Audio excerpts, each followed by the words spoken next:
గురువారం ఫిబ్రవరి 15 నుంచి రాజ్కోట్ వేదికగా జరగనున్న మూడో టెస్టులో పర్యాటక ఇంగ్లాండ్తో అమీతుమీ తేల్చుకోనుంది. వైజాగ్ టెస్టులో భారీ విజయం సాధించి హైదరాబాద్ టెస్ట్ పరాజయానికి ప్రతీకారం తీర్చుకున్న రోహిత్ సేన రాజ్కోట్ టెస్టులోనూ అదే జోరు కనబరిచి గెలుపు జెండా ఎగరవేయాలనుకుంటుంది.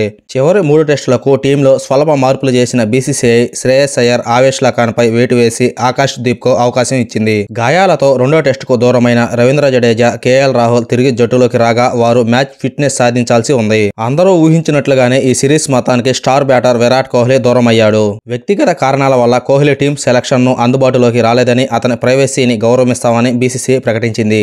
ఈ క్రమంలోనే టీమిండియా కాంబినేషన్పై సర్వత్రా ఆసక్తి నెలకొంది. 2 టెస్టుల్లో దారుణంగా విఫలమైన తెలుగు తేజం కేఎస్ భరత్ పై వేటుపడే అవకాశం ఉంది. 4 ఇన్నింగ్స్ల్లో భరత్ 41, 28, 17, 6 రన్స్తో విఫలమయ్యాడు. కీపింగ్లోనూ తడబడ్డాడు. చాలా ఈజీ స్టంపింగ్స్ ను కూడా చేజార్చాడు. ఈ క్రమంలోనే భరత్ పై వేటు వేసి యువ ప్లేయర్ ధ్రువ్ జురెల్ను ఆడించవచ్చు. అయితే టీంలో అనుభవం లేని ఆటగాళ్లు ఎక్కువగా ఉండడం ధ్రువ్ జురెల్కు ప్రతికూలంగా మారింది. ఒక కోణంలో ఆలోచిస్తే భరత్కు చోటు దక్కుతుంది. సర్ఫరాజ్ ఖాన్ ఈ మ్యాచ్తోనైనా అరంగేట్రం చేస్తాడా అనేది $1 మిలియన్ ప్రశ్నగా మారింది.